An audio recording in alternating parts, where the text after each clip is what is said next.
Hey, you guys, it's Naja Young, and I wanted to talk to you all about this. For those of you who don't know, I'm a filmmaker, writer, director, and author living just outside of Atlanta, Georgia. But I wanted to talk to you all today about African American culture. I have some friends, he's a dear friend of mine from the United States. And we both grew up in the Midwest, but he loves to say, that's the problem with black folks. We ain't got no culture. That's the problem.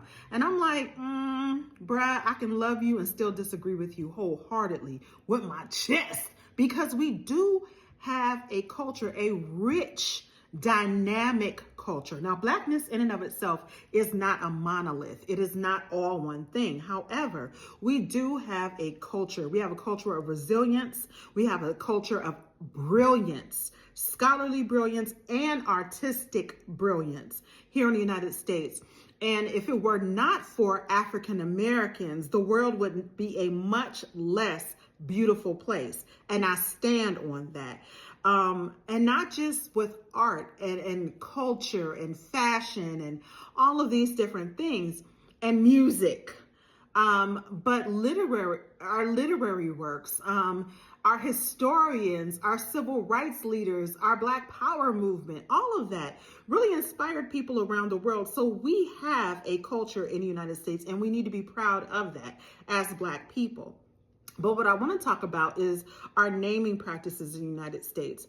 Now, a lot of times we give each other grief over these names we give our children. So you'll be like, Janae, who gonna name their child that? Why would they name that child that? Or I heard a child's name, his name was like Tavarius. And we love to talk shit on one another about the names we give one another. However, naming your child whatever you want to name your child is a form of revolution. It's a form of self-determination. It is a revolutionary act. Understand that. To be able to name your child whatever you want to name your child is a revolutionary act. And it needs to be protected, and it needs to be respected by all people, most especially Black people.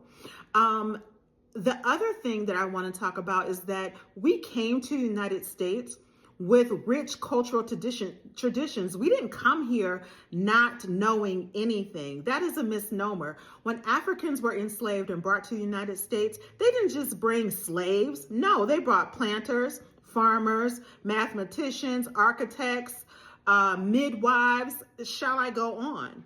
Okay, they brought scholars, and that all has to be respected and protected. Know what the hell you're talking about before you start talking shit on anybody. Ashe, have a great day.